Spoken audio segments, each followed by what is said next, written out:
आम्हाला तर चालेल सर लागलं.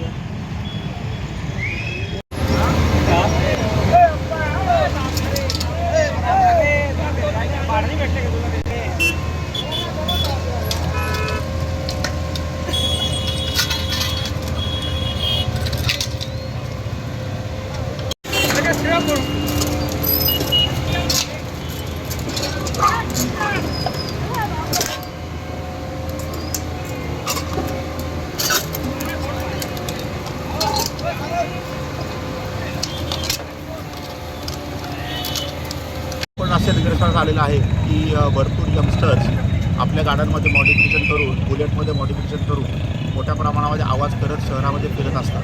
त्या अनुषंगाने आपण एक विशेष मोहीम इथे घेतलेली आहे आणि 100च्या वर असे सायलेन्सर लावलेले जे वाहन आहे त्यांच्यावर कारवाई करून त्यांचे सायलेन्सर काढून आज आपण बुलडोझरमार्फत 3 लाखाचा मुद्देमाल आज इथे नष्ट केलेला आहे, जेणेकरून समाजामध्ये हा मेसेज जावा की असे कोणतेही मॉडिफिकेशन करू नये आणि नॉईज पोल्युशन देखील करू नये आणि समाजामध्ये दहशत माजवण्याचा कोणीही प्रयत्न करू नये. या अनुषंगाने मुद्दामून सार्वजनिक ठिकाणी आपण असं हे केलेलं आहे काम.